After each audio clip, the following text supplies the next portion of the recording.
Peace and welcome to the culture here on the Black Star Network. I'm your host, Faraji Muhammad. Thank you so much for tuning in and being a part of the conversation. Folks, we got a lot to talk about. First and foremost, I wanted to talk about what happened coming out of the January 6th hearing, the last hearing of the committee, and what they recommended to the Department of Justice. We'll have that conversation. Also, Elon Musk has asked Twitter followers to vote on whether he should stay as the lead of the social media platform. Guess what? They said no.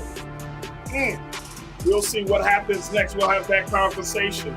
And I'm also going to be talking to my guy Scotty to give us the latest about Deion Sanders, what Deion has said in his press conference after the Celebration Bowl this weekend, why he decided to move to Colorado University. We're going to play a little bit of that video. And of course, the state of Puerto Rico is looking to become an official state of the United States, making the states of the United States 51 instead of just 50. We'll be checking in with Brother Mike and Hotep to get his take on this, the possibility of this happening. So stay with us. All of that is happening on today's edition of The Culture right here on the Black Star Network. You ready? Let's go.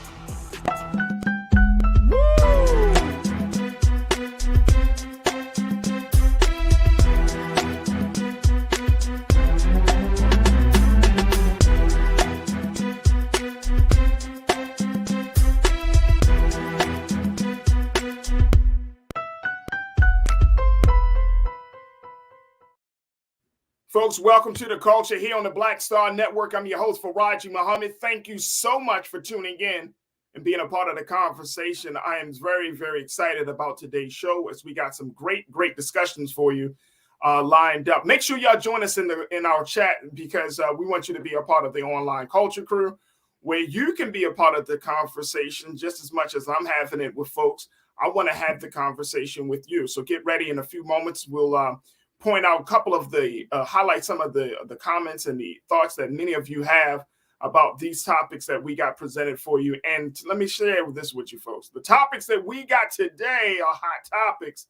These are conversations that are happening all around the country, and we want to hear what you have to say. So as we're streaming on Facebook and YouTube and blackstarnetwork.com, make sure that you do your due diligence and join us for the conversation, and we'll see where the conversation goes from there. All right, let's jump right into it. First and foremost, the January 6th committee, they had their last hearing today, and guess what?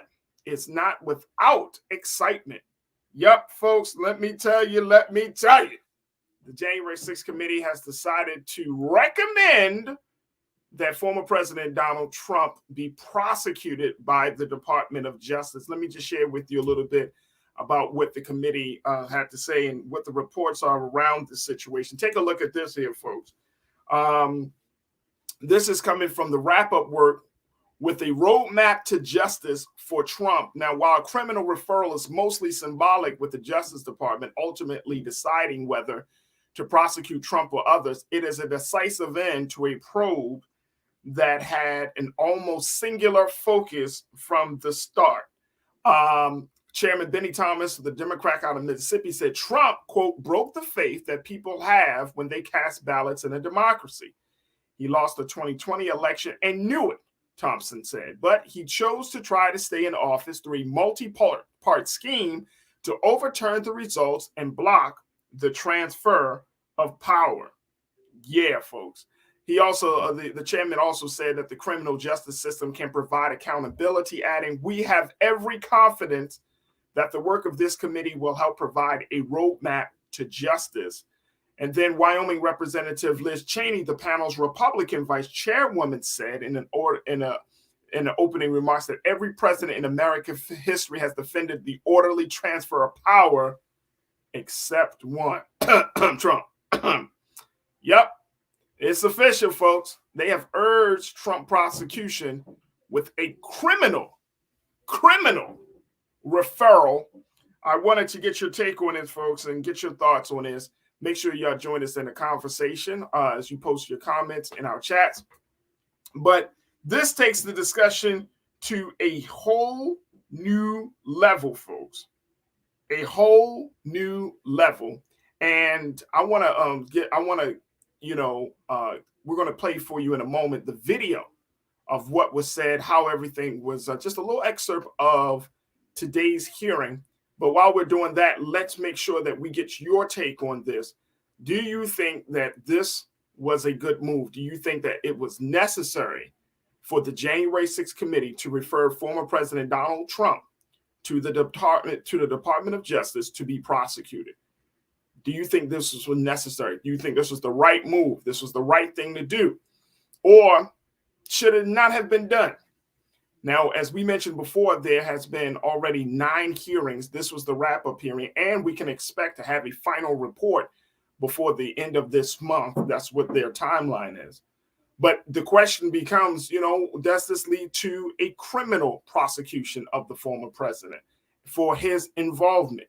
Now, I've said this on the show, and Brother Roland has said, I think a lot of people have just said this, folks. There is no doubt. Let's keep it real. There is no doubt that what President Donald Trump said on that day in front of the White House led to the storming of the Capitol. No doubt at all.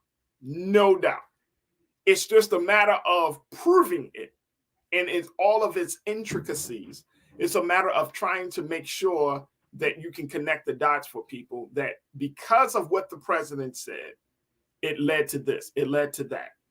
That's the part, proving it without a shadow of doubt. Without a shadow of doubt.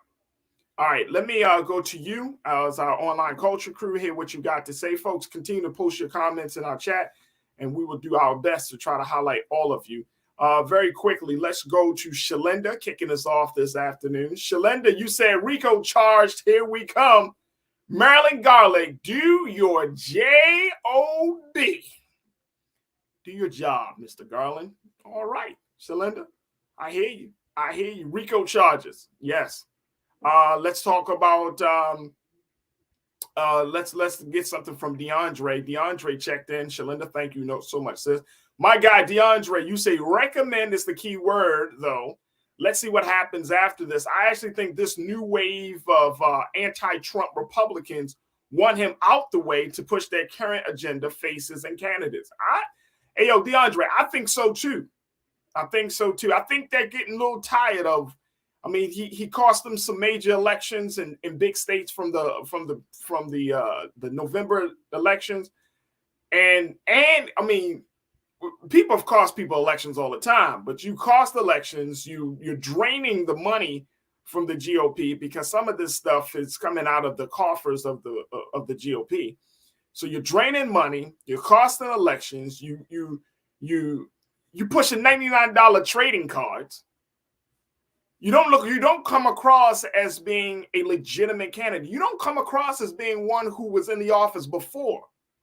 You come across as being a newbie. You're making freshman mistakes at a senior level. Y'all get the picture, right? So it's like, is the GOP going to ride with this guy all the way till the wheels fall off? Or are they going to look at it, especially when you have a DeSantis? We talked about Tim Scott the other day. When you have all of these other options, your bench, you're like, do you go with the quote unquote former star player, or do you kind of bring in some new juice? And I think that's what the GOP is happening. Now, I want to put this in its proper context as we get your thoughts, folks, and continue to post them. This has never happened before. This has never happened before. Liz Cheney, I shared with you what she said, that all the presidents, regardless of their political affiliations, regardless of their political ideology about who's coming behind them, their successor of the seat, all the presidents have basically submitted that this is going to be the way we do the transfer of power. We're not going to interrupt this. It is what it is, that type of thing, except for this guy. So when you put this in a context that this has never happened to any U.S. president, that no U.S. president has ever put himself in a position where he is seen as the agitator that led to the storming of a Capitol. It's never happened like that. So when you think about just the larger context of what's happening here, it's almost as if the January 6th committee would not do anything, it would be a slap in the face. Like if they didn't recommend, and I'm going back to your word, DeAndre, they didn't recommend anything, it would be a slap in the face. You got to. You really got to. So at this point, this is unprecedented, very historic, very, very historic. And I think that we need to keep that in mind, that you're talking about. And here's the other element of this history part. This guy is still planning to run. I mean, he's talking about running again. He's talking about throwing his hat to be the president again. After all of this, you would think, I got enough heat on me. Y'all understand? I got enough heat on me. Let me lay low for a little bit. Not this guy. He's like, I got enough heat on me. They love me. The lights, they love me. Crazy, absolute madness. And it makes mockery for those who say, okay, this is democracy. And this makes mockery. It's going to be very interesting to see how the GOP plays out on this.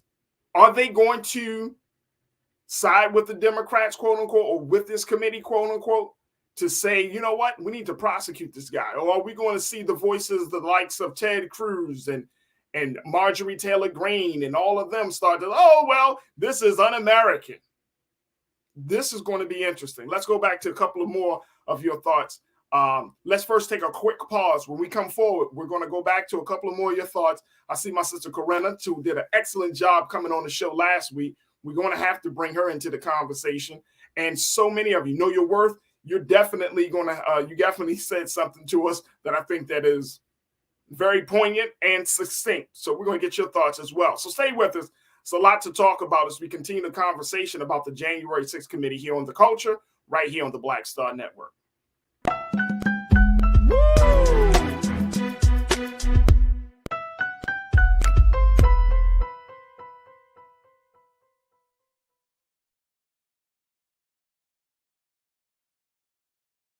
When you talk about blackness and what happens in black culture, we're about covering these things that matter to us, speaking to our issues and concerns. This is a genuine people-powered movement. There's a lot of stuff that we're not getting. You get it, and you spread the word. We wish to plead our own cause.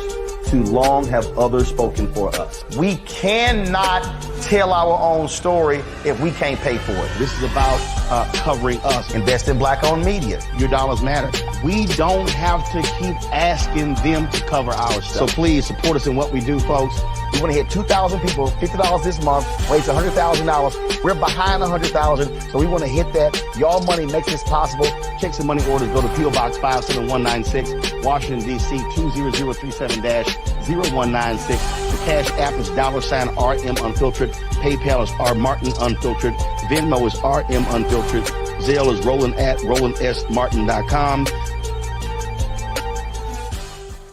Black Star Network is here. Oh, no punch! I'm real revolutionary right now. Thank you for being the voice of Black America. All momentum we have now, we have to keep this going. The video looks phenomenal. See, there's a difference between Black Star Network and black-owned media and something like CNN. You can't be black-owned media and be scared. It's time to be smart. Bring your eyeballs home. You dig? Hatred on the streets, a horrific scene, a white nationalist rally that descended into deadly violence. White people are losing their damn minds. As an angry pro-Trump mob storms the U.S. Capitol, We're about to see the rise of what I call white minority resistance. We have seen white folks in this country who simply cannot tolerate black folks voting. I think what we're seeing is the inevitable result of violent denial. This is part of American history. Every time that people of color have made progress, whether real or symbolic, there has been what Carol Anderson at Emory University calls white rage.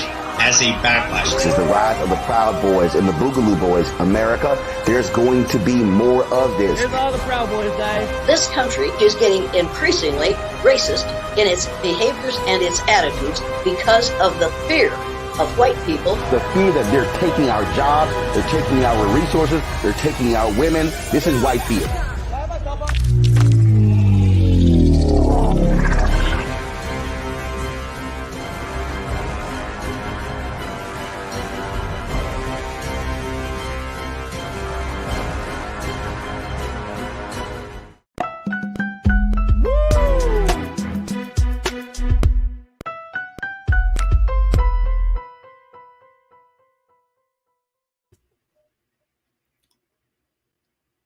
All right, folks, welcome back.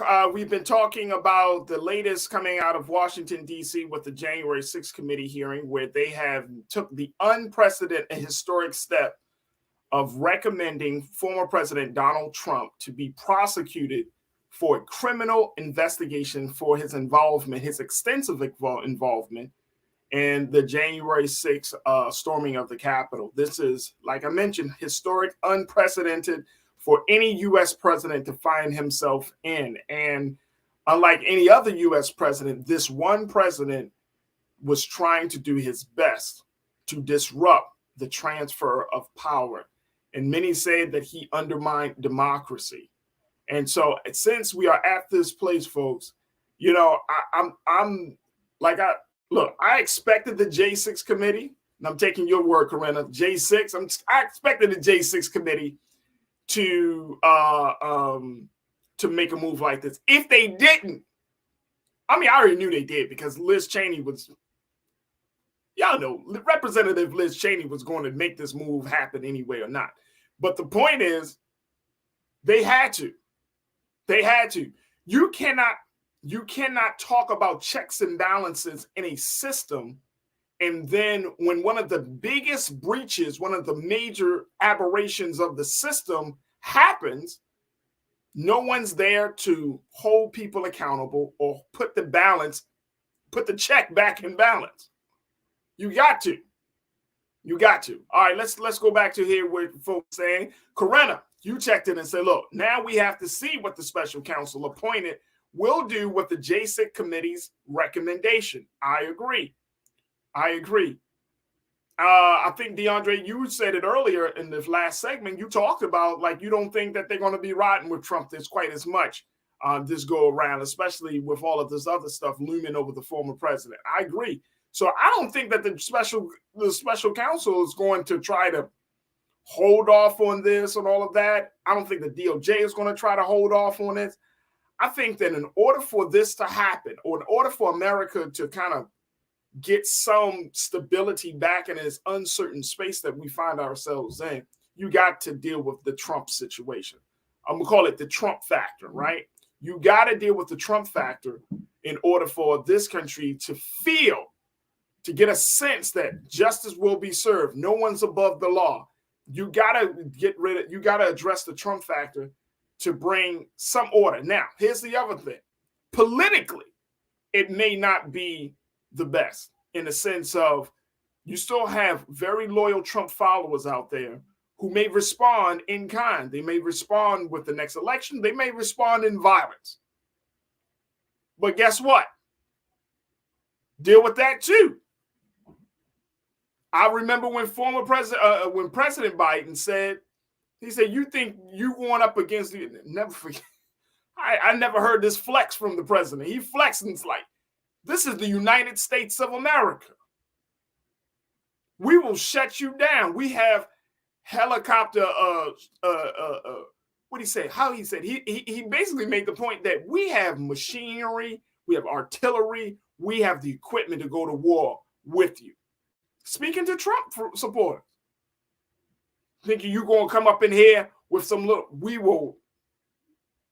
I mean, and I hope it doesn't get that way, because when you get into a certain space like that, anything could happen, right? So you don't want to cause a civil war, but you got to address this.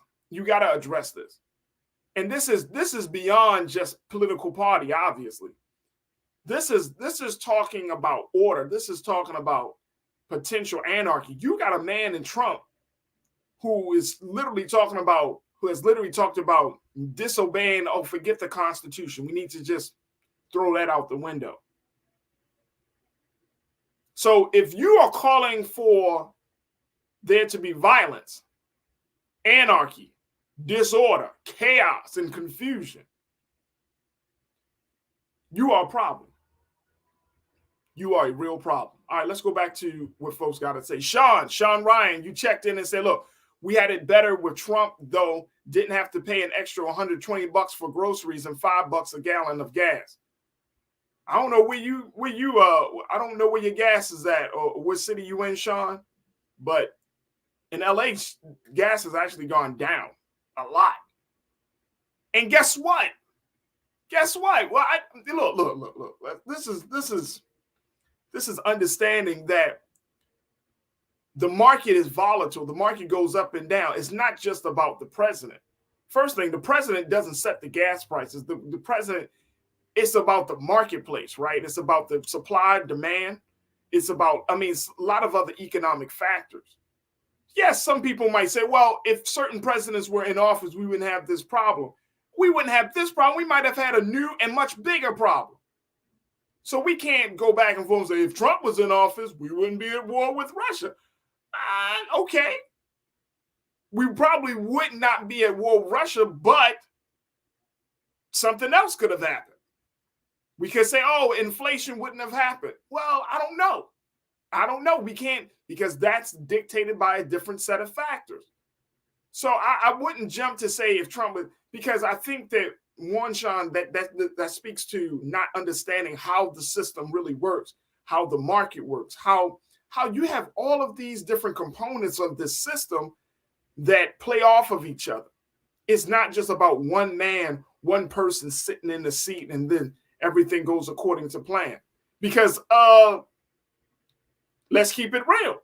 When Trump was in office, certain things didn't happen, but a hell of a lot of other things did. January 6th,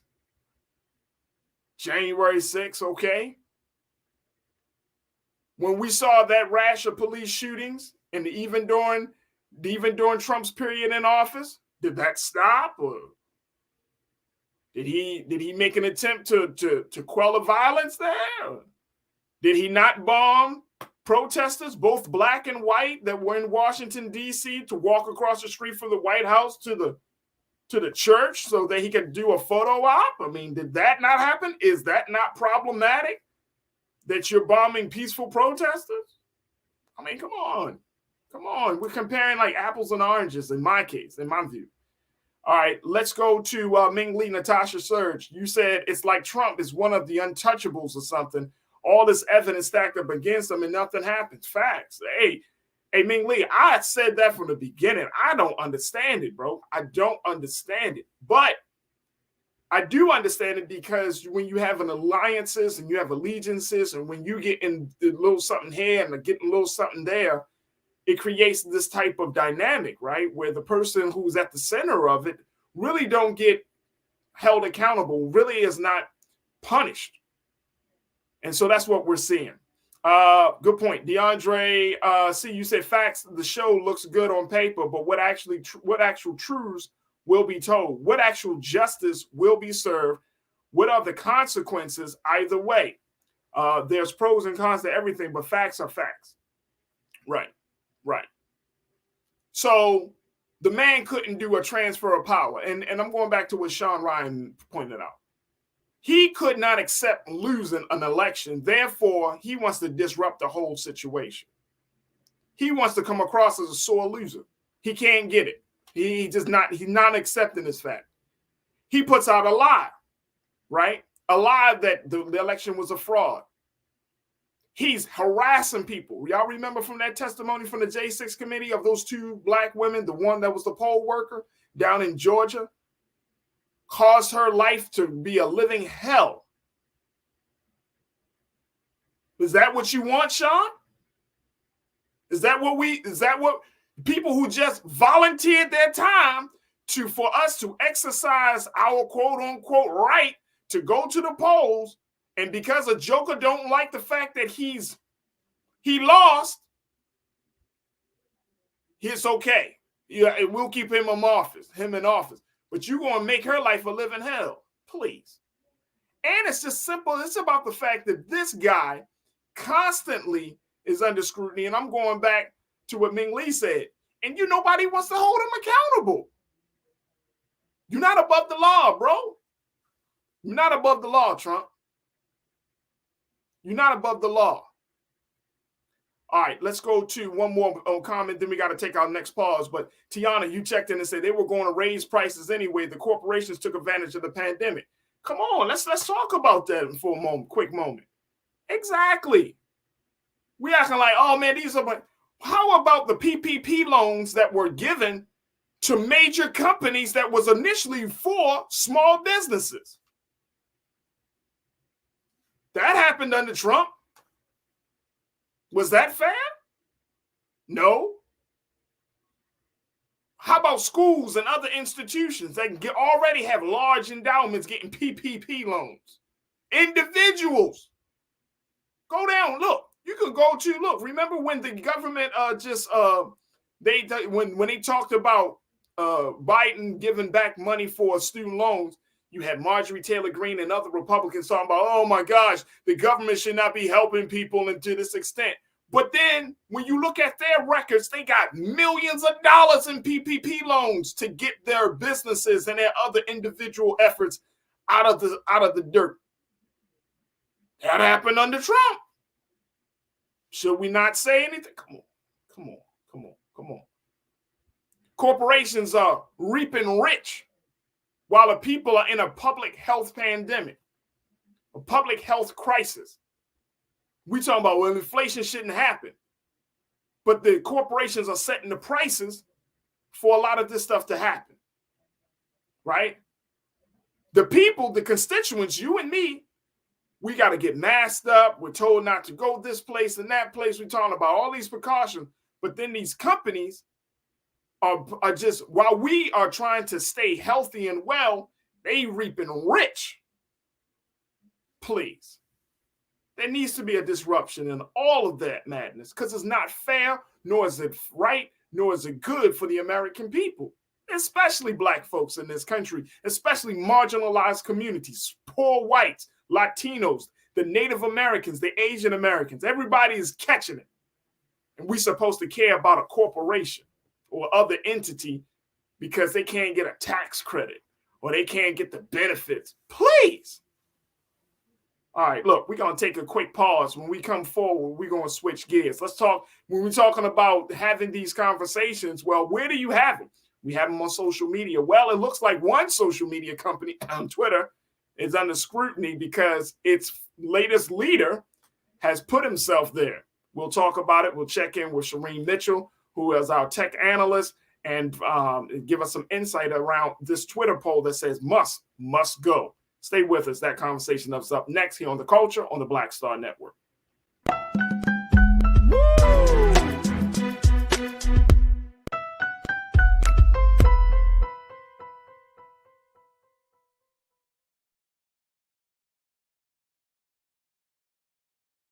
Folks, Black Star Network is here.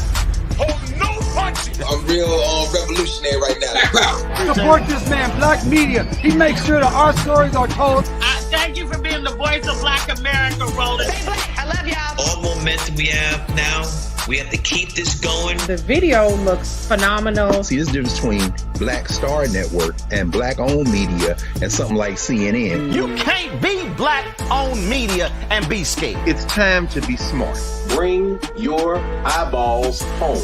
You dig? Pull up a chair. Take your seat. The Black Tape. With me, Dr. Greg Carr, here on the Black Star Network. Every week, we'll take a deeper dive into the world we're living in. Join the conversation only on the Black Star Network. Hi, I'm Dr. Jackie Hood Martin, and I have a question for you. Ever feel as if your life is teetering and the weight and pressure of the world is consistently on your shoulders? Well, let me tell you, living a balanced life isn't easy. Join me each Tuesday on Black Star Network for a Balanced Life with Dr. Jackie. We're all impacted by the culture, whether we know it or not. From politics to music and entertainment, it's a huge part of our lives, and we're going to talk about it every day right here on The Culture with me, Faraji Muhammad, only on the Black Star Network. I'm Deborah Owens, America's Wealth Coach, and my new show, Get Wealthy, focuses on the things that your financial advisor and bank isn't telling you, but you absolutely need to know. So watch Get Wealthy on the Black Star Network.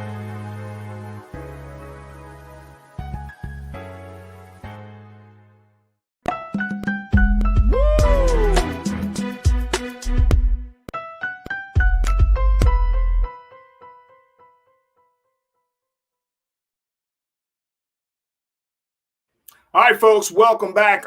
We're going to be joined by our tech analyst, Shireen Mitchell, in a few moments, but wanted to bring us up to speed on what is going on with Twitter, as Twitter owner Elon Musk put himself out there, put himself right under the microscope. I'm trying to understand why. Okay, so there's already been a lot of talk about the direction that the social media platform has taken. And so last night, Elon Musk, who is the current leader of Twitter, the current owner of Twitter, he put out a tweet saying, just to kind of rate his progress on turning the social media into a free speech oasis. So he asked Twitter followers, hey, I'm just asking.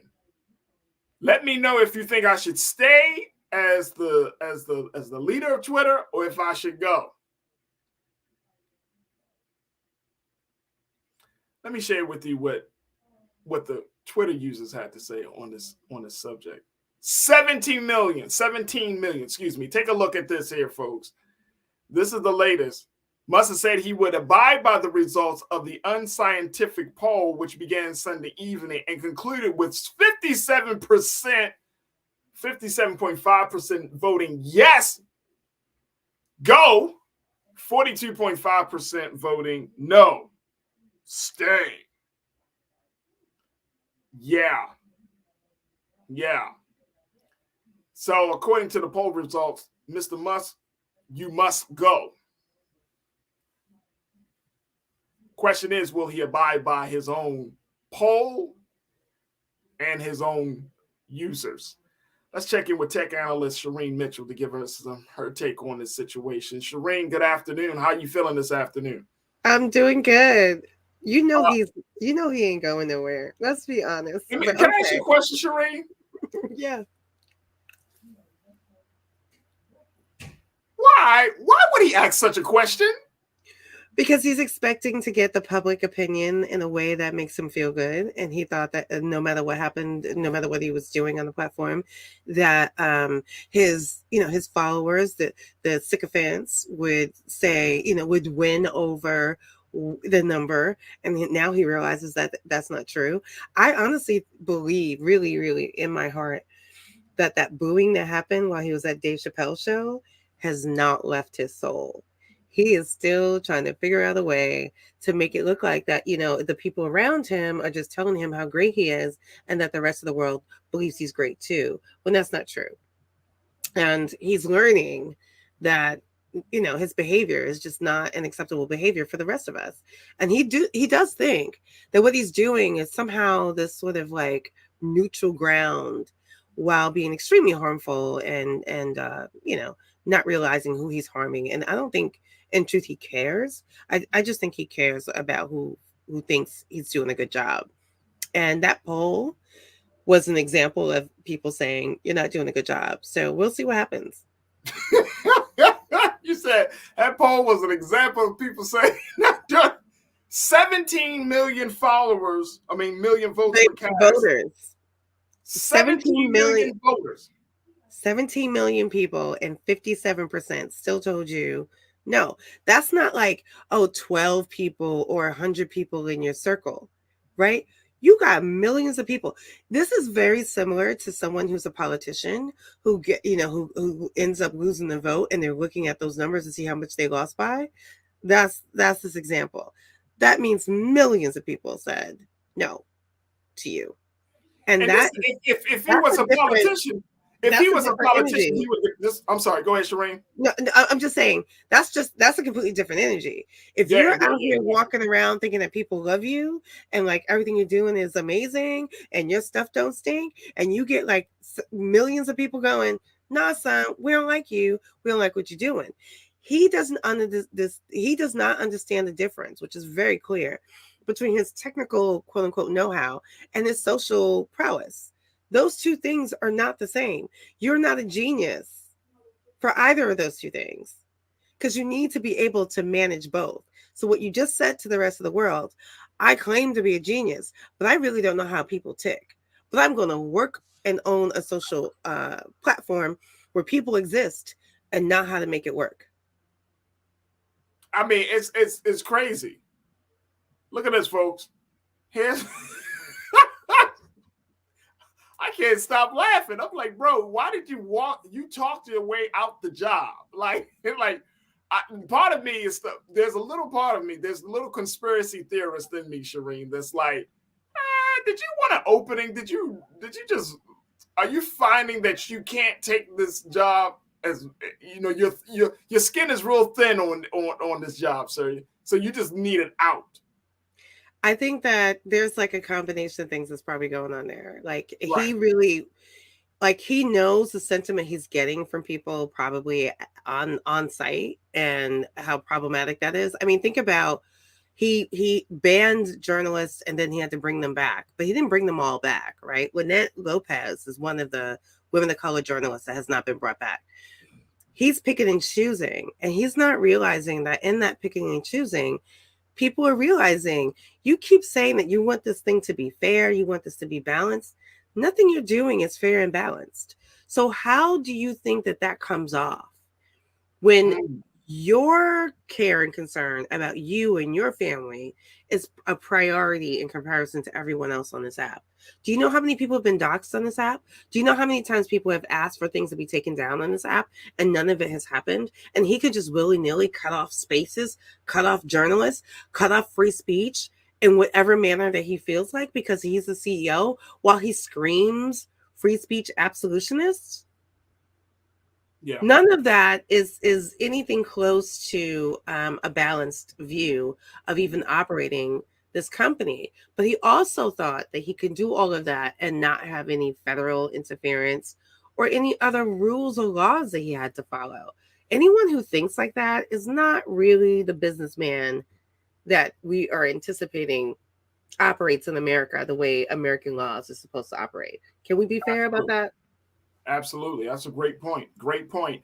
Tiana checked in and said he didn't want to buy Twitter in the first place. So he didn't want to buy Twitter in the first place until he was made to. So at this point, it just comes across as being an out. Interesting.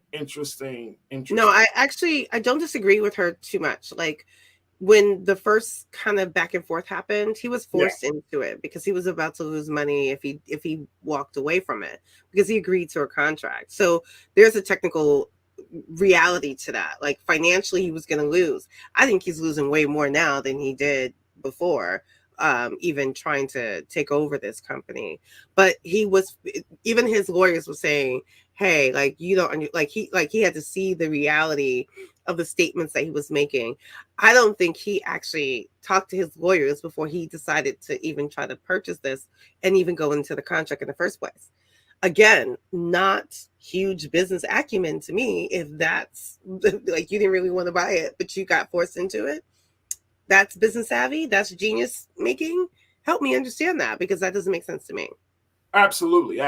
When we look at how he has been moving on this platform, where he has created this quote unquote, I would say more of an open door transparency type of policy where he wants to engage and involve users in the decision making of the platform. Because this is what we saw when he talked to, when you just mentioned it, that new policy about doxing folks for speaking up about various things, the journalist situation.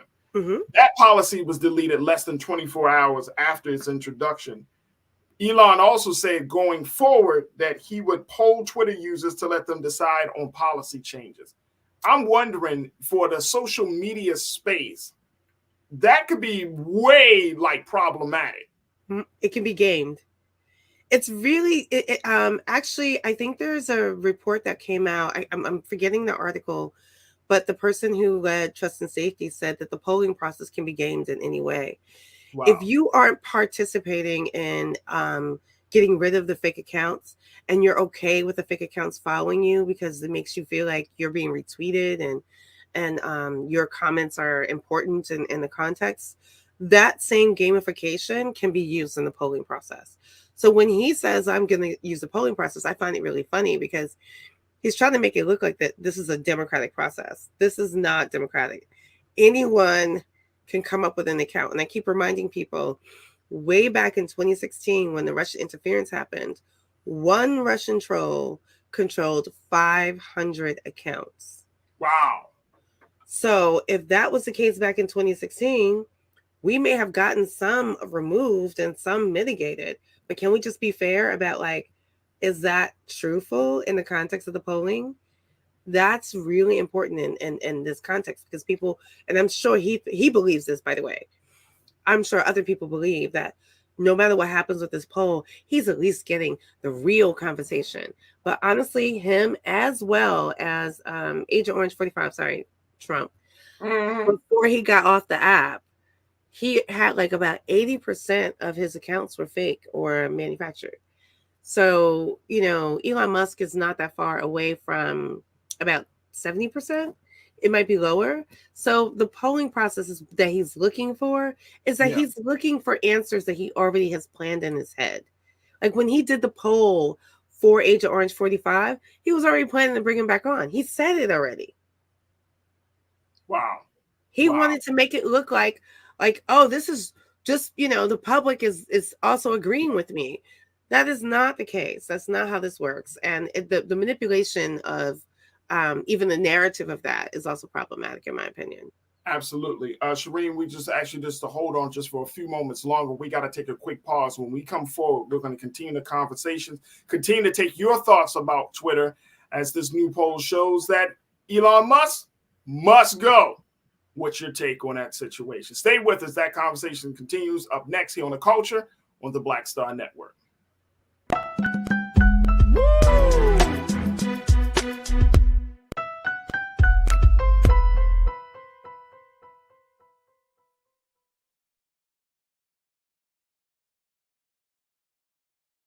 Black Star Network is here.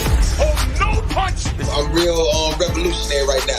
Thank you for being the voice of Black America. All momentum we have now, we have to keep this going. The video looks phenomenal. See, there's a difference between Black Star Network and black-owned media and something like CNN. You can't be black-owned media and be scared. It's time to be smart. Bring your eyeballs home. You dig?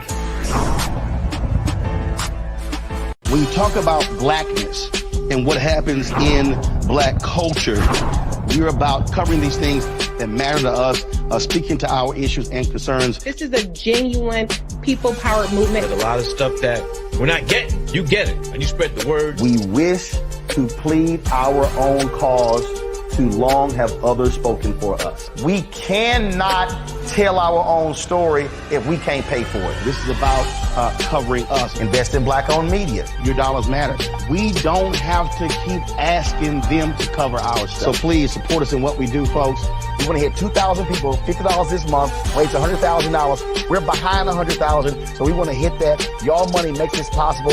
Checks and money orders go to P.O. Box 57196, Washington, D.C. 20037-0196. The Cash App is $RM Unfiltered. PayPal is R Martin Unfiltered. Venmo is RM Unfiltered. Zelle is Roland at RolandSMartin.com.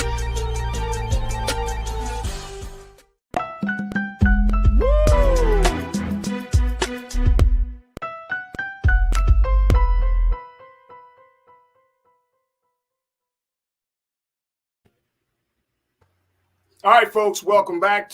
We are continuing our conversation talking about the fate and future of Elon Musk and Twitter, as the new poll that the president that Elon Musk has actually created. A new poll shows that more Twitter users, take a look, folks, more Twitter users said that Elon Musk must go than those who told him to stay. This is an unofficial poll that he put out there yesterday. He posed a question. Let's show that poll one more time. Let's put it on the full screen, please, Keenan and Ariel. He said, should I step down as head of Twitter? I will abide by the results of this poll. 57.5% have said, yes, go. 42.5% said no. Final results, the poll was voted on by 17.5 million people. What do you do with that? Of course, Elon Musk has not responded. I'm sorry, folks. It's just like, what were you trying to do? I get it. You want to be Mr. Transparency, but this just sounds silly. I want to bring back our tech analyst, Shireen Mitchell. She's the founder of Stop Online Violence Against Women. This is just absolutely, I've never seen this. And you know what? I really do hope, and I don't know where this would fall under, Shireen, and I don't know, I want to get your take on when we're talking about regulation of social media platforms, right? When we're talking about, what government agency would be responsible? Because this is a key example of why there needs to be regulation from the government side and not just the private owned companies. And I get it. Yeah. Here's why I'm saying this, because these platforms have become so powerful and influential in dictating or determining political agenda items, and determining, in some cases, the national election. So why shouldn't we have a real, and I'm talking about a serious conversation about regulation? Which institution, or what agency rather, would be responsible, Shireen, that you think would kind of oversee this? Would this be the Department of Justice? Would this be Homeland Security? Who would be responsible for that? So there are two things that is being discussed right now. One is the conversation around Section 230, and that's a congressional argument. But honestly, let's just be fair, y'all. There is already a dissent decree from FTC. I haven't seen the outcomes of it, but honestly, I don't think he's even complying to that. You have to remember that the people who quit right around those last couple of weeks, the dissent decree reports were due. I saw email exchange that basically said that the personal lawyer of Elon of Apartheid Clyde literally said that he put people on the plane, put people out in space. The FTC is no big deal to him. He doesn't take any of that seriously. As a matter of fact, if you think about some of the things he does when he's challenging some of the members of Congress on Twitter, he thinks he can use that as a way to garner favor from his audience to challenge those congressional members or those government officials. I find that a very interesting tactic, but I don't agree with anyone thinking that that's going to work. But we haven't seen yet the outcomes of whether or not they've actually answered their dissent decree from the FTC. Twitter was already in trouble before he took over.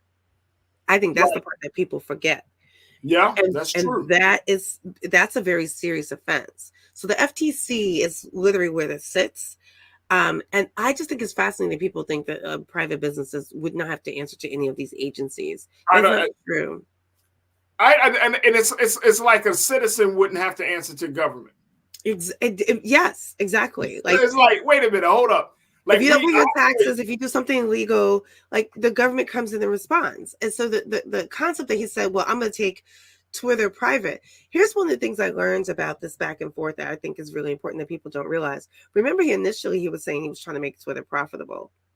Right. Some of the things that if you go back, and I swear everyone, you should follow Lynette Lopez. She's not on Twitter anymore, but please follow her work on. She's a reporter on Business Insider. She actually followed this, that one of the things that Twitter was doing was paying their staff through stock options. That means the public trading of Twitter was paying staff. You take Twitter off of the public trade and you make it private. Where's those dollars coming from? Right? Is it just coming from ads now? Because then we're having a separate conversation now, right? We're having a multi-tier, because he thought that he could just bring it down and then control the narrative. But if it's true that Twitter was actually paying staff from stock options, which is because it was being publicly traded, and I think the number at this point is $400 per stock. If that number drops in context, when it was publicly traded, then Twitter was having money problems. So imagine him saying that Twitter was having money problems and then takes it off the stock exchange. So where's the funding coming from now? It brings up an excellent point. You're bringing up an excellent point. And let's continue to go down this road, Shireen, because it goes to show you how much the bottom line on how profitable a situation is that determines whether that situation is good for the American people. And exactly. you can't look through that lens of capitalism, money making, profitability, bottom line. You can't continue to look at this lens and say, oh, okay, this is good and this is not good for the American people. Like, your lens is already clouded. Your view and judgment is already clouded as a result of that. And so, that's the other thing about this is that, you have a major public platform that has access to millions of people's data, personal information, right? That people willingly give up. That's the other point, because we're made to believe that it's all secret. It's all safe and secure. It's right? not. And it's not. And even though we know that, right? They come out with more stuff to get more information about it. Now, and I'm sure you've been seeing this. Now there's the technology around faces, and I get it. Face imaging, facial recognition, all of those things. Like all of this data that we give willingly, and it's like we're not paying for this. Nobody is charging you a monthly fee to get on social media. You're paying for it with your data. You're paying for it with your data, right? That's what you're paying for. That's what you're doing. And now it creates this other world, this other space where now these social media platforms have so much information about you that now they can dictate how, play with your behavior, appeal to your senses. It's just getting really, really kind of like big brotherish, and it's getting to be in a different space of the conversation. But more importantly, the money. The money is at the root of all of this. Yeah, I think about that in the context of like people not understanding what happened with the Lancer thing, which I think is what you're speaking to, is the AI and the avatar graphics that happen. The bottom line is that someone created an AI product. Actually, two things have happened recently, and I just want to make sure that people understand this. One is the Lancer thing, where the AI basically created all these images of you because you dumped your image, by the way, data collection, adding to the data set, and then pushed out images for you that you would like and maybe not like, but you also pay for it. You're paying for it, but the person who's getting the money is the person on the other end who basically dumped a whole bunch of other data sets from other artists and now is getting money for something they didn't do outside of creating the AI. The same thing happened. There's like a book out. I can't remember the name of the book right now, but like a gentleman did the same thing. He created a book where he asked, an AI chat to basically tell a story about a girl, and it created both images as well as the story. He's now selling the book. He didn't create the story. He didn't come up with the narrative. He didn't come up with the images, but now he's selling it, making money from it. we're having a really difficult conversation about like the way in which our data is being used to basically profit individuals who can basically code, right? And can come up with something. But the AI itself is not neutral. It basically is stealing from all of our ideas that's already in the ether, all of the data we've already given it, and it's using it to allow certain people who can figure out how to manipulate the AI to give them resources that they need. That is to say that AI is in itself not faulty. It is the people who decide to use it for these means. And that's the problem I think we're missing. And this gentleman who's taken over Twitter has not learned about that concept, even though he's in the tech space. Because I really don't think people understand the problem with Twitter isn't a tech problem. It's a social problem. And not understanding those distinctions is the reason why he's failing at this particular part. Because if you remember, if he said, I just need code, I need to fire people who are not doing the right code. Remember that? How long is your code? That is not an engineering framework. You don't ask people how long is your code. You want to know what the code does and how it works. You don't care what the length of it is. So in those moments, even I know he is not an engineer. He's not the genius you think he was. Shireen, we got to stop it right there. I'm blown away by that because you're absolutely right. We're seeing this and it's unraveling, and it's very, very problematic. And we haven't even talked about some of the things, and certainly I'll bring you back on, but we need to talk about how that impacts Black communities, marginalized community, how it impacts women of color specifically. I mean, we have to talk about this because we're seeing the breakdown of a social media platform, and yet we're still haven't fully like processed it yet. And I think we need to have some much more. No, we need more conversations about this because I don't think people understand the ramification. They keep calling him Elmo. I call him Apartheid Clyde because people don't realize the damage and the harm that's really being inflicted, not only in the tech industry, but on this platform alone. That is Shireen Mitchell, who's our tech analyst here on The Culture. You can find her at Digital Sister on all social media platforms. Shireen, thank you so much for your time. Thank you for having me as always. I'm always willing to come back. Oh, thank you so much. Awesome. All right, folks, we got to take a quick pause. When we come forward, let's switch gears. Let's talk about Deion Sanders, who came out to set the record straight about his move from Jackson State to Colorado University. We're going to share with you what the Hall of Famer had to say.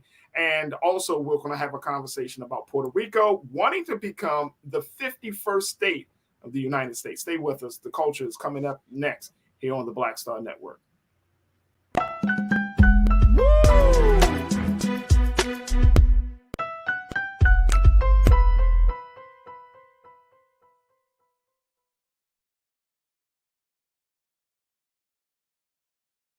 Hatred on the streets, a horrific scene, a white nationalist rally that descended into deadly violence. White people are losing their damn minds.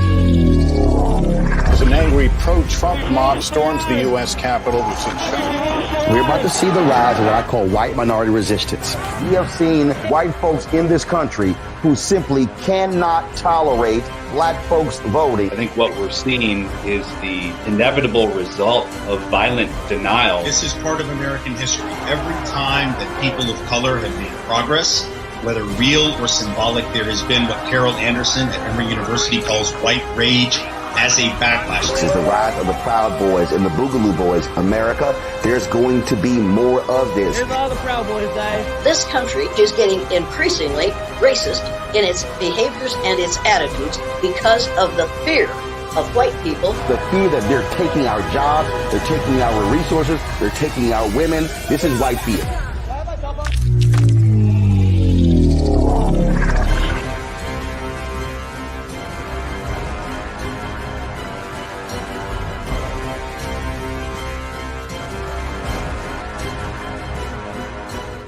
Black Star Network is here.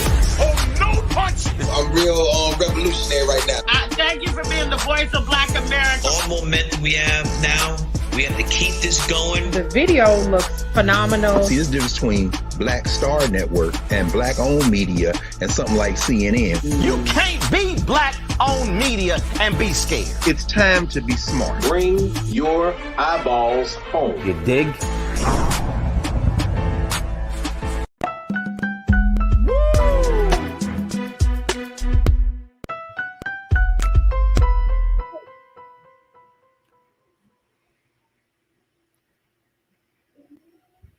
All right, folks, welcome back to the Culture here on the Black Star Network. I'm your host, Faraji Muhammad. Okay, let's shift gears. Now, I wanted to have this conversation about Deion Sanders. We've been talking about the Hall of Famer who turned head coach of JSU, Jackson State University.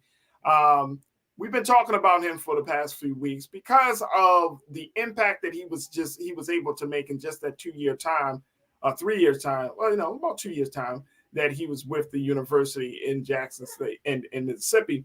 But more importantly, the impact that he's made on HBCU and black college football and the understanding of turning a team that was not as successful into a successful team over a short period of time is absolutely amazing, to say the least. Now, that has led to Deion Sanders making a new decision to take his talents elsewhere, from moving from Jackson State, Mississippi, all the way to Colorado, which is a PWI or predominantly white institution that got people in a uproar saying that he turned his back on his people and his community.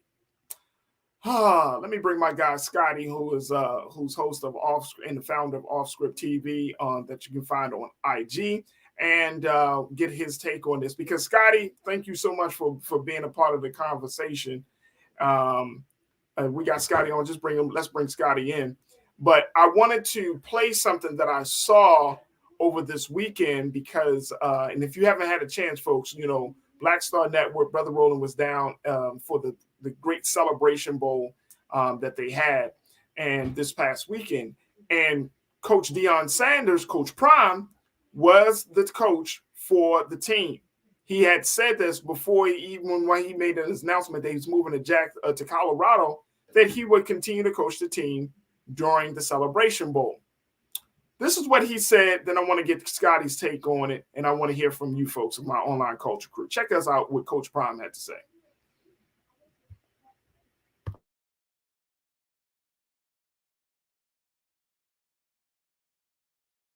Once did I say they're going to put a tombstone with my name on it at Jackson State, so I wasn't going to die here. Y'all know that. Everything I said I would do, I did. Everything I said I wanted to happen, I tried my darnest to make it happen. We've exceeded, I think, expectations in some realm. But when I don't fit into someone else's plan and purpose, now there's ridicule. But you forgot about my plan and God's purpose. That's where the dysfunction comes. I reached a point where I said to myself, we're going to go out there and recruit another great class. And we were, and TC will. And we're going to win again. So at what point do we keep dominating that you don't get mad at us for dominating? Because it's a level of dominance where you start to turn. And I felt that. We start to get tension from our own people because you're dominant and you start saying, well, that's Prime. He can recruit that. We ain't got that. We don't have this. We heard that last night. You're 4 and 5 stars. Yeah, because we recruit those and they sign. But it comes a time that's not what it's all about for me. I'm a winner. I've always won. I'm going to win. Y'all know that if you've done your homework. But it's bigger than that.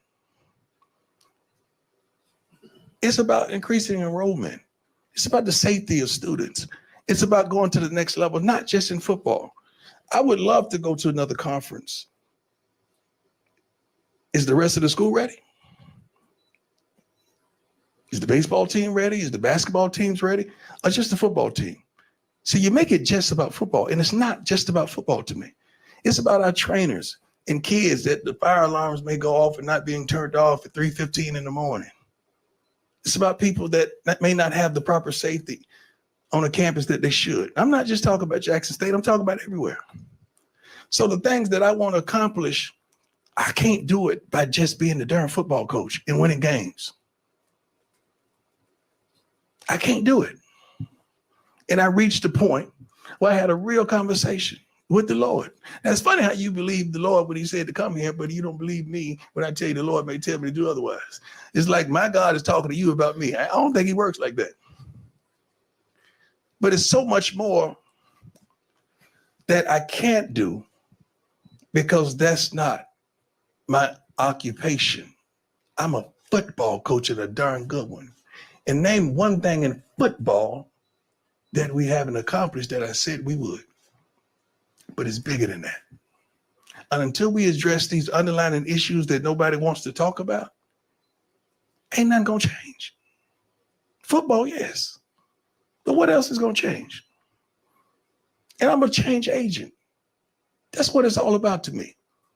Because I'm not just attached to the football players, the equipment persons, the trainers, the academic persons, everybody on campus.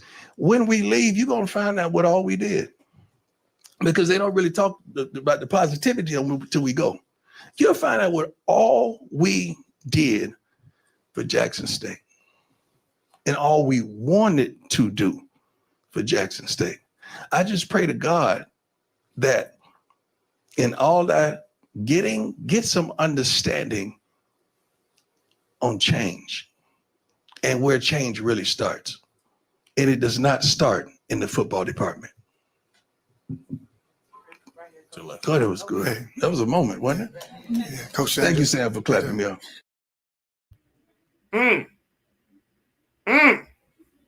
Is he setting this? Did he set the record straight, Culture Crew? Share your thoughts with me. Post your comments in our chat on YouTube, Facebook, Black Star Network. Let's bring my guy Scotty of Off Script TV. Checking in with him. Can we get Scotty on? All right, we don't have, okay, he's not on. All right, I got my brother Michael in Hotep on. Let me get my brother Michael in. Brother Michael. Hey, we got you, man. Faraji. I'm good, brother. How are you? I'm all right, brother. All right, good. What do you make of what Dion had to say? That he did what he set out to do in the football space. Right. He wanted to do more for the university at large. And he just made a decision that he felt was the best decision for him. People are still upset. People still for a certain type of way, Brother Michael, about this change. But what do you make of it? Well, he's talking about purpose. And he said he was led to Jackson State University, led to HBCUs by God. And he's basically saying he's led to Colorado State by the same God as well. And he's talking about purpose, and he's talking about a purpose beyond coaching in football also. Right. And what was interesting is that so many people, and you got people running around doing interviews and castigating him and saying he's a disappointment because he didn't do what they said their purpose was for him. They haven't had a conversation with him. Yeah. Okay. He's talking about being driven by the same passion, by the same God that brought him to Jackson State University. And he's talking about increasing enrollment. And it sounds like and we're going to find out all that he did with Jackson State University as well, because as I said, I can't remember. Actually, it was on Charlene Mitchell's show here in Detroit, 9:10 a.m. WFDF, the radio station I'm on, and also talked about it on my show. There was an article from thegrio.com, I think it was, and I'm trying to pull this up, where he donated half his salary to finish the stadium there at Jackson State University. Okay, that doesn't get talked about.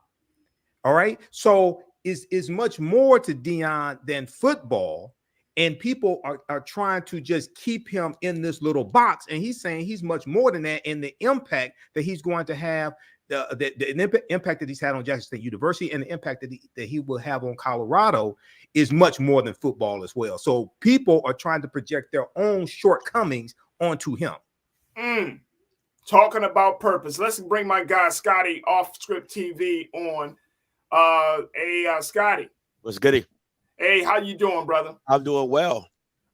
So Dion just wanted to set the record straight this weekend, giving some remarks about his decision.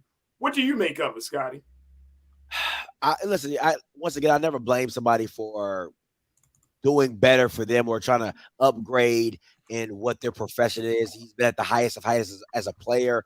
Why would he not expect to try to challenge himself as a coach?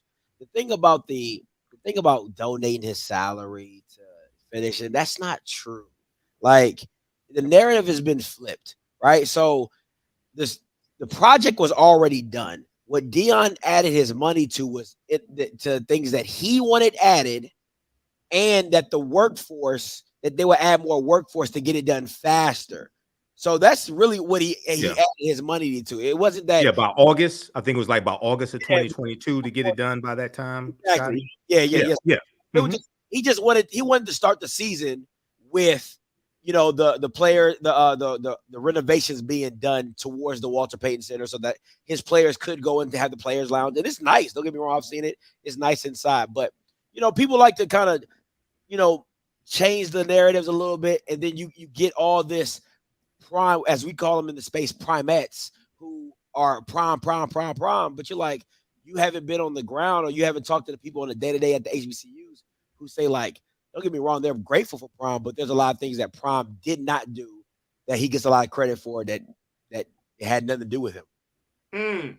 So at this point, I mean, do you feel like the record is being set straight? I mean, his explanation of why he's deciding to make a move and what was going on in his head during that decision, do you feel like it's clear that, or is there still going to be some more controversy around it? It's always going to be some more controversy around it because of the fact of a lot of people are emotional. I said it last time, when you bring God into anything around the Bible Belt, it's going to have a complication to it, because people are going to start challenging you on your rhetoric or when you came. You said God brought you here. You said you were going to do this. You said you was going to change the playing field. You said you was going to level the playing field. You said you're going to have people come back home. So now you have all these players that came to HBCUs and you leave.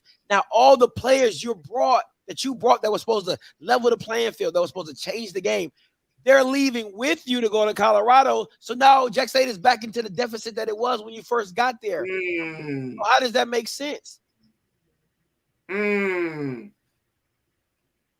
Scotty. Hey, hold on, bro, Michael. I want to get your take on that, what Scotty just said, but we got to take a next pause. When we come forward, we'll continue the conversation with Brother Michael and Hotep. We'll continue with Scotty of Off Script TV, and with you. Post your comments in our chat on Facebook, on YouTube. Let's continue the conversation as Coach Prime attempts to set the record straight about his tenure at JSU and his decision to go to Colorado State. Stay with us. That conversation continues up next here on The Culture on the Black Star Network.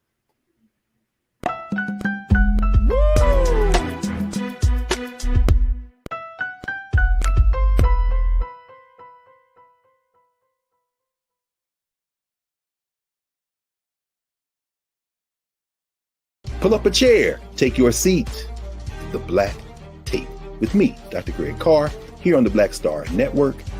Every week, we'll take a deeper dive into the world we're living in. Join the conversation only on the Black Star Network. Black Star Network is here. Oh, no punch! I'm real revolutionary right now. Thank you for being the voice of Black America. All momentum we have now, we have to keep this going. The video looks phenomenal. See, there's a difference between Black Star Network and black-owned media and something like CNN. You can't be black-owned media and be scared. It's time to be smart. Bring your eyeballs home. You dig?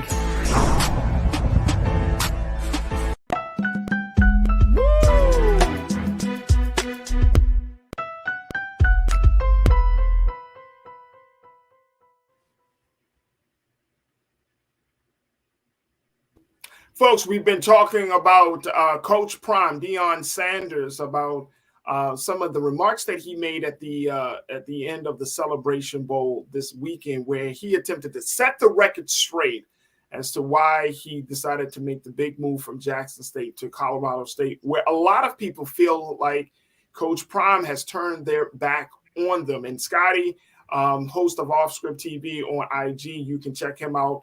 And all of the things that he's covering in the world has been on this conversation, on this story, since Coach Prime has made his entrance into the HBCU HBCU football world. And then we're also joined by Brother Michael Imhotep of the African History Network podcast. So make sure y'all tune into that as well. But Scotty, you saying that essentially that these students who came to Jackson State was able to get some victories, but now that Coach Prime is moving on to his Colorado State, and they're deciding that, look, I'm going to leave too, putting Jackson State back down in the deficit, even though they have chosen. I mean, JSU is going to still be in a deficit considering they had chose TC already, who a man who has worked under the leadership and the mentorship of Coach Prime.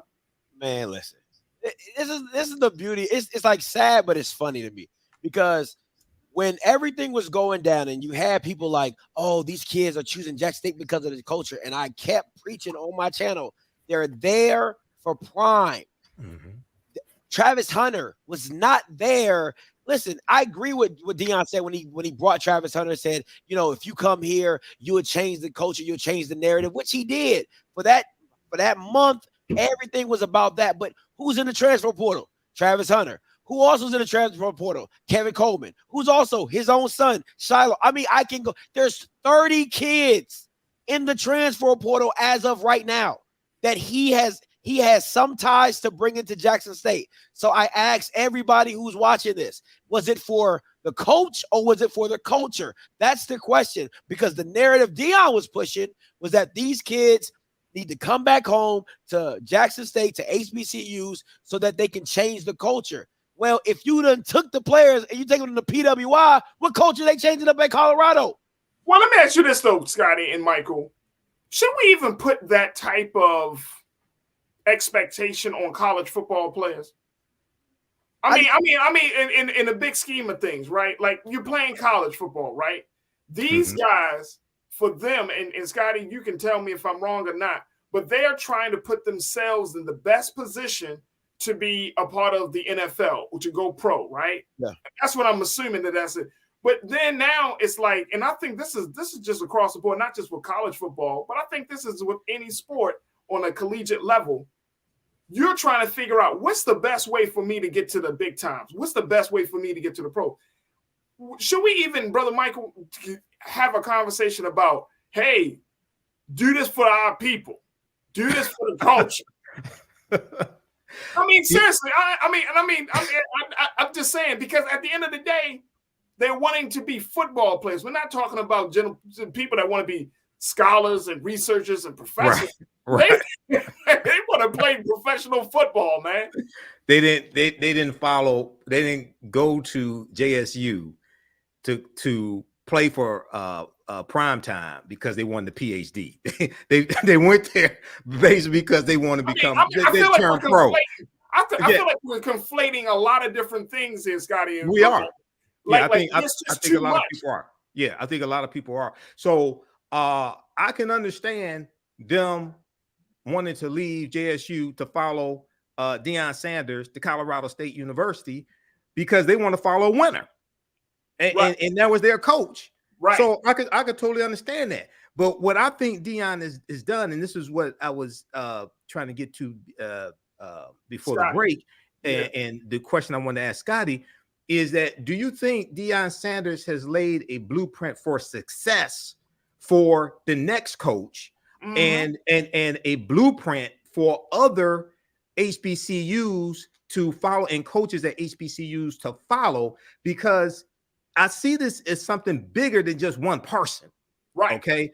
What are your thoughts on that, Scotty? What blueprint? I mean, like, think about it. Okay, I'll just give it to in the basis of it.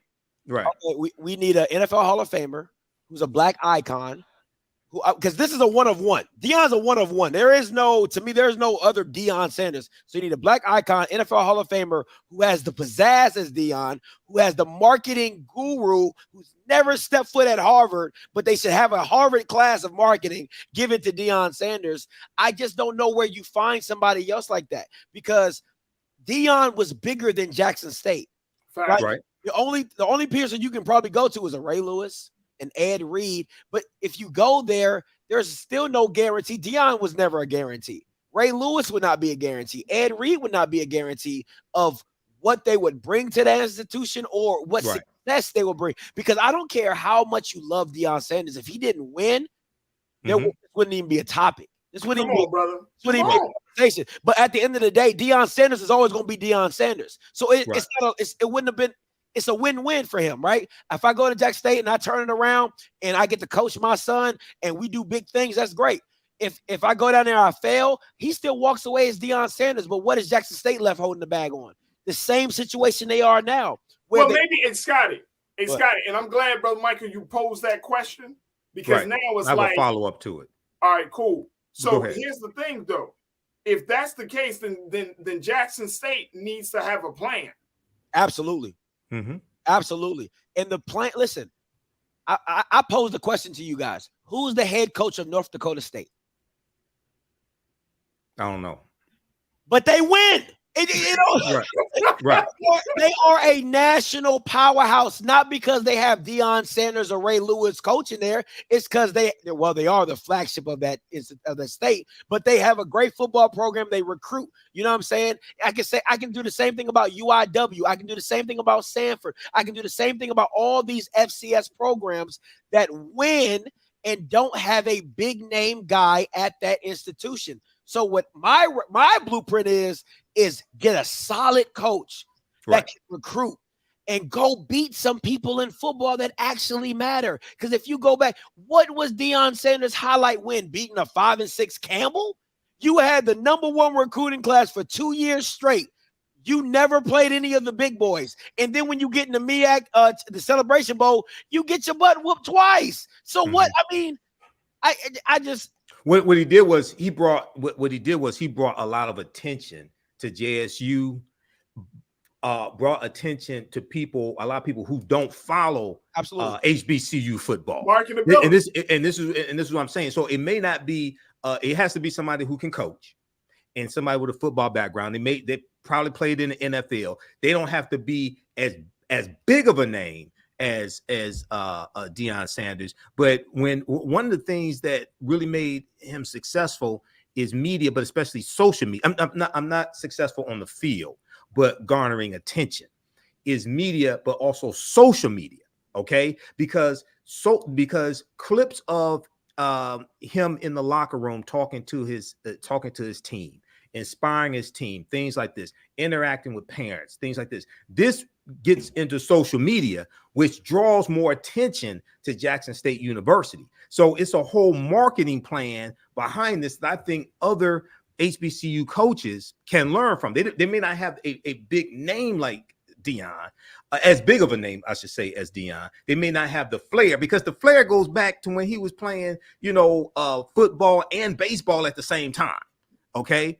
And I remember him, and I read his autobiography, How Success Ruined My Life, How Success Almost Ruined My Life. And I remember him talking about that the position he played in football was a cornerback, and it's not a position that draws a lot of attention. Okay, so he felt that he had to take on this persona of prime time with the flashy clothes and things like this to draw more attention to him, also, so he can make more money as well. Okay, it's a whole marketing strategy that goes back decades with him. So I think there's, and somebody with a business degree as well in marketing, I think there's a blueprint from the marketing perspective to draw more attention to HBCUs, HBCU football programs, right? And follow something that we learned from Deion Sanders, regardless of who the coach is. You have to win, of course. Right. I agree with Scotty on that. You have to win, but there's a whole marketing perspective here that I think a lot of people can learn from as well. Absolutely. Lori Parks checked in. Lori, you made the comment similar to what Brother Michael just made. You said this is the time for other ex-NFL players to step in to coach HBCU football programs. Now, here's the thing. And Scotty, I want to get your take on this. If this is the model, and I'm saying this from JSU's perspective, hey, let's get a big name. Let's draw them in. Let's get some wins out of this big name. Let's get some money for the program, this type of thing. And personally, I'm more of a systems thinker. I'm thinking, hey, get something out of each big name that you bring to the table. Absolutely. Right? Get something out of it, not just the fans, the flighty stuff. I'm talking about get something legitimate out of it. You know what I mean? Start to build your situation. But I don't know. It's like, look, JSU was going to take this, since JSU decided to take this risk and it paid out for them, right? My concern is this might be seen as the ultimate business model, but it reminds me of when LeBron went down to Miami. Y'all know what I'm getting at. Mm-hmm. It reminds me of that. I'm going to take my talents down to Miami. LeBron goes down to the Heat, play a couple of years, get some flash. Him and Chris Bosh, Dwayne Wade. We're going to be the three amigos down there, and we're going to wreck stuff down in the league. And it's like, we see this in sports all the time. It's not about your name. It's not even about your one person. It's a team. These are team games. I'm a Ravens fan. I'm rocking Ravens now. I don't care how hot Lamar Jackson is that day. If his O-line, his defense, his special teams, if they all fall apart and they lose, can you really say Lamar Jackson won? No. And I think that this is a huge shift to changing the conversation about Black talent, Black skills coming to HBCUs. And look, he's going to do what he's going to do. I think Scotty, and to your point, Brother Michael, Deion is a master marketer. He knows how to bring attention to the situation. But at the end of the day, if JSU did not get something from him in terms of a legitimate blueprint, say, look, man, how can we keep this success going? How can we institutionalize your system? How can we make sure that we are getting the type of recruits? How can we make sure that HBCUs get money outside of the football program for the other stuff that you care about? Are they even having those conversations? Hey, look, I know you're going to Colorado, Deion, but are you still going to help us to be an advocate, an ambassador for JSU and HBCU? I mean, you got to get something from the deal, man. Absolutely. And you have to lay a blueprint. I mean, this is one of the reasons why, you had the Southern Christian Leadership Conference, SCLC, that relied upon charismatic leadership. Where somebody like an Ella Baker was talking about, no, you need to get away from charismatic leadership, and the leadership needs to be decentralized, and it has to be more about the people as opposed to one charismatic leader. Okay. So we see this type of debate or this type of ideology clashing. We've seen this historically. Okay. And for HBCUs, HBCU football to really be successful, it has to be beyond one person. It has to be beyond one personality. Okay. And you've got to have a blueprint, a program for you to operate based upon when that person goes on to the next mission. Does your program just go up and just go poof in the air? You have to be able to continue. And that's what I think a lot of these JSU has to do, and a lot of HBCUs have to do. They have to have a succession plan after that one person who won the championships and brought the players. After they go on to the next assignment, what do you do next? Absolutely. Hey, Scotty, we got like 30 seconds, a little bit less than 30 seconds. What do we make of this now? All right. What do we take from this? All right. I'm going to go with Michael's, and I'm going to try to wrap this up in 30 seconds. What's so hard about the blueprint or asking to have a blueprint is you can't control kids. You can't control kids that are able to jump in the transfer portal and go whatever they see fit or follow a coach. So that is hard. Well, trying to promote TC Taylor, that was a retention plan. They were hoping that when we elevate TC Taylor, he knows these players, he'll stay home. The blueprint for me is where Michael touched on, is social media. Social media has to be the forefront of a lot of HBCUs. There's too much culture changing at HBCUs that are not put on the forefront of social media. Most of these dance moves go viral from HBCUs and things like that. Coaches have to be open to it, because a lot of coaches are stubborn. They got to be open to it. The heads of these institutions have to be open to it.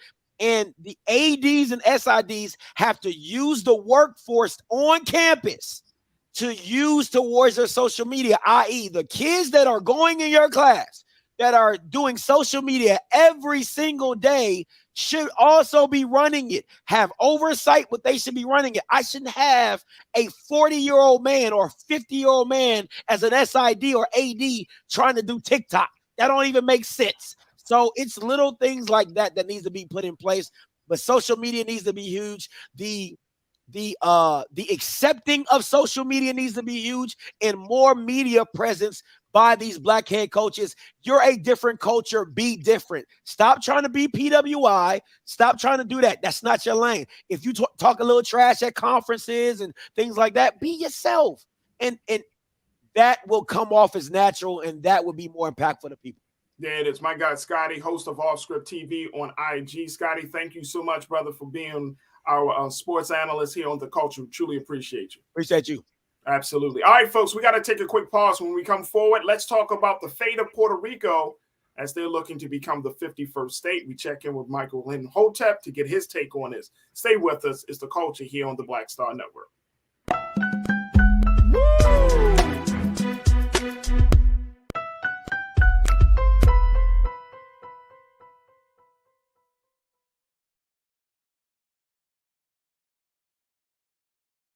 I'm Deborah Owens, America's Wealth Coach, and my new show, Get Wealthy, focuses on the things that your financial advisor and bank isn't telling you, but you absolutely need to know.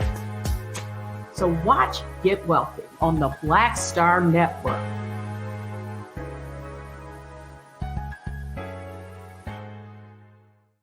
Black Star Network is here. Oh, no punch! I'm real revolutionary right now. Thank you for being the voice of Black America. All momentum we have now, we have to keep this going. The video looks phenomenal. See, there's a difference between Black Star Network and black-owned media and something like CNN. You can't be black-owned media and be scared. It's time to be smart. Bring your eyeballs home. You dig?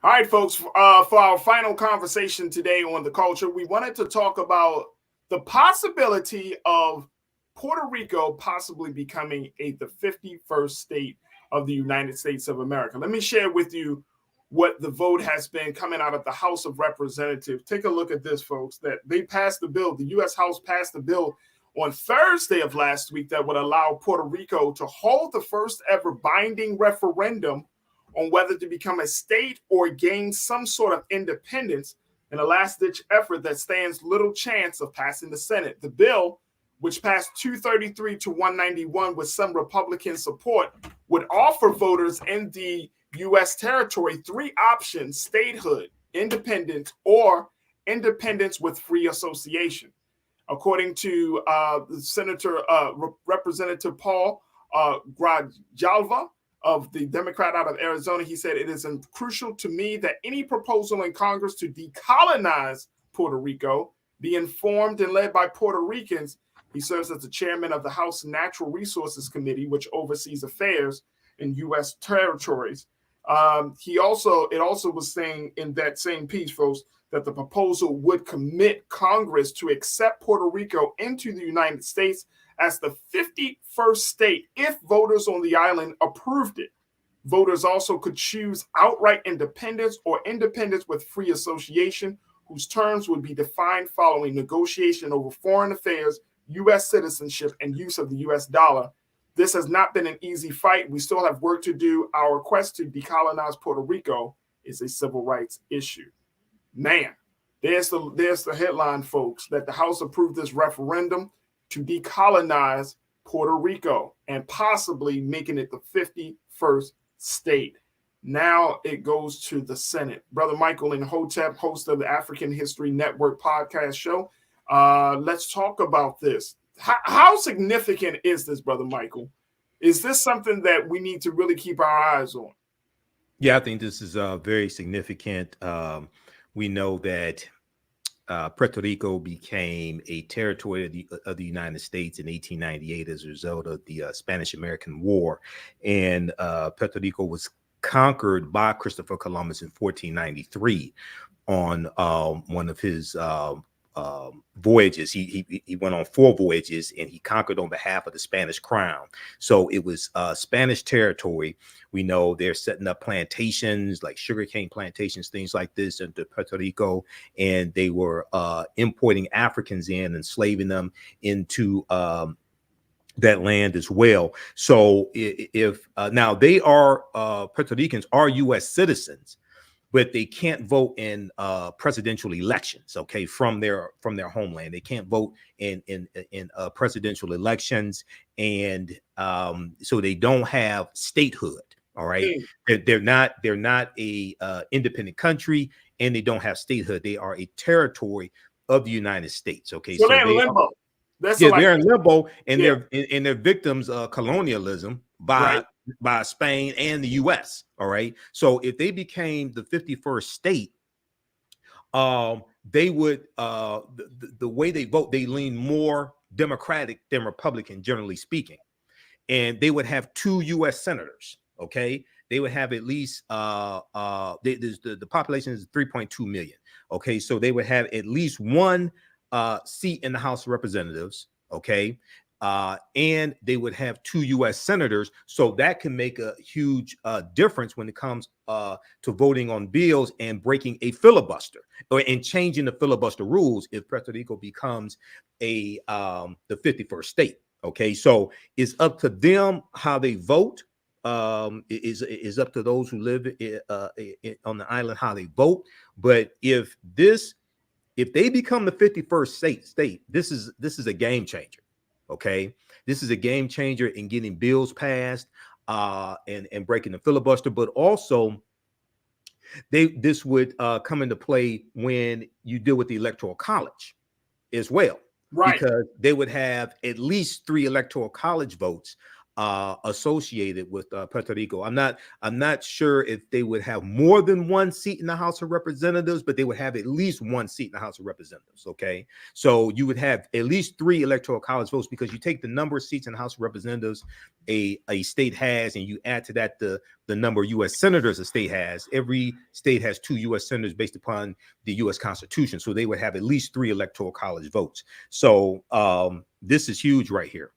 This is really, really big, and I'm glad that you brought up that point, Brother Michael, about how many representatives they would be allotted and allocated. And I'm also thinking about that the Democrats still have a slight edge in the Senate because of Raphael Warnock winning that seat back. So that's a huge difference. Yeah. I'm about to say this could. So you're literally talking about adding more seats to Congress. Yes. Which would require a whole nother process, right? Because the last time when was the last time that we actually added the state? When was the last state added to? There may have been like Alaska and Hawaii, something like that. I think it was Alaska and Hawaii. The last time that happened, but this would tilt the balance of power. And this would make a huge difference, and this would tilt the balance of power when it comes to presidential elections also. So instead of 200 needing 270 votes, I think you would need 272 or 2. What would happen is if they had 1 House vote, if they had 1 seat in the House of Representatives, it would go from 435 seats in the House to 436. And it would go to either 271 or 272 that you would need to clinch the presidency. So, and this would make this could tilt the balance of power, because New York lost a Electoral College vote because of the 2020 census. Okay, if 89 more people had responded to the census, New York would have kept their 1 House seat.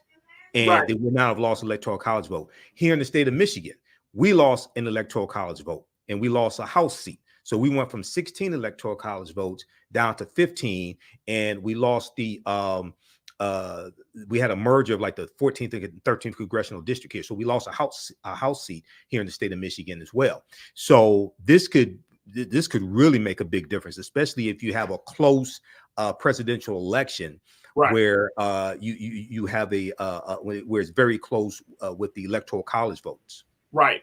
And here's the other implication that I'm thinking about, Brother Michael. And folks, I want you to join us in this conversation as we're talking about the possibility of Puerto Rico becoming the 51st state. Do you think that this would be good? Do you think that this will work for the United States? Share your thoughts on our chat on YouTube and Facebook.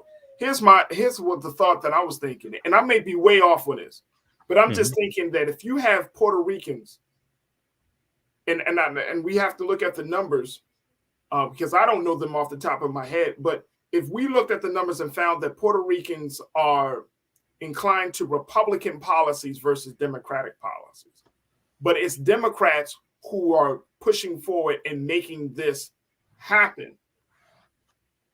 When you said that this would shift the balance of power, not just in terms of the votes and the number of representatives, I'm thinking just in terms of the overall sentiment of the American people. I'm thinking like this could bring millions of people under the Democrat. Possibly. So the population in Puerto Rico is 3.2 million. I'm not sure how many are of voting age. Right. But if you just cut that in half, you're looking at about 1.6 million. It can make a big difference. But what would happen is you're going to have you would have a fight between both parties trying to cater to those people there to get their vote and cater policies to those people there. And the other thing that we have to remember is that you got a lot of people of African descent in Puerto Rico as well. Right. Okay. So that's a wild card there also. That we can't forget that as well. Right. So you got them black folks, them black Puerto Ricans, right? Yeah. Not just the light-skinned, fair-skinned Puerto Ricans. Right. You talking about them dark black folks. The ones they don't show you on the Travel Channel. Yeah. You're exactly right.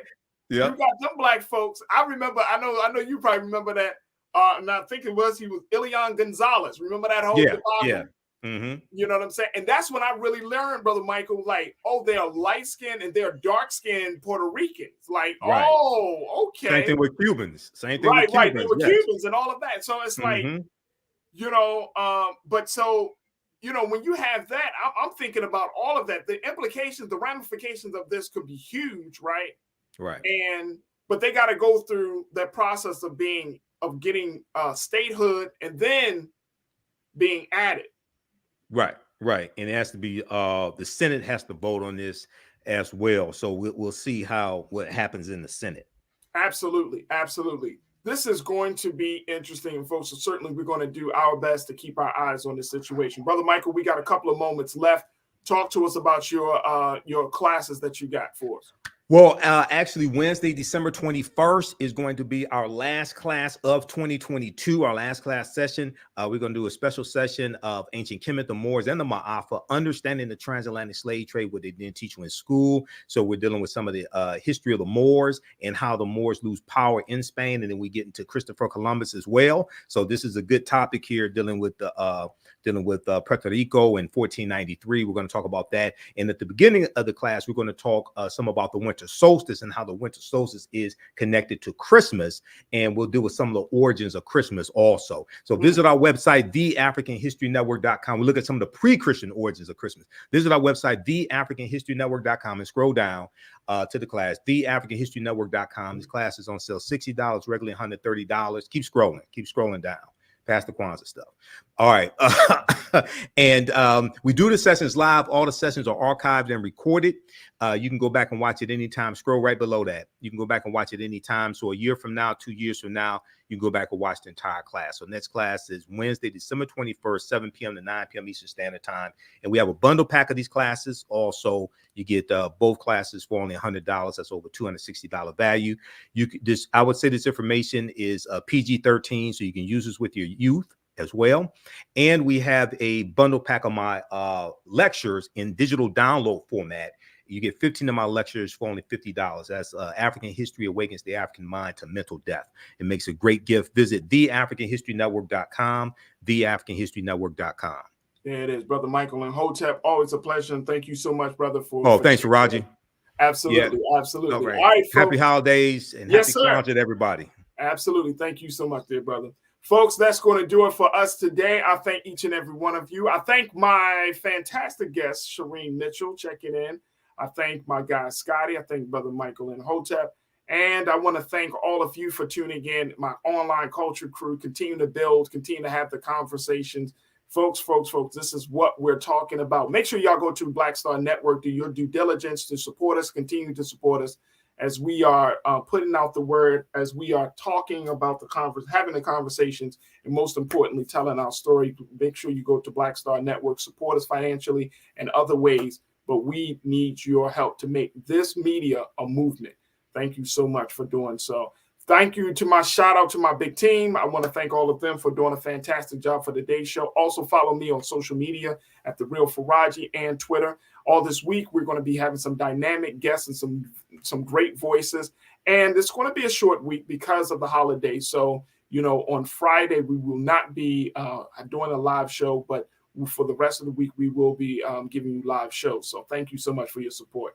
Stay tuned. Up next is Roland Martin Unfiltered. As always, never be afraid to challenge what's wrong. Stand for what's right while being yourself in the process. God willing, we'll talk tomorrow for another exciting edition of The Culture right here on the Black Star Network. Peace.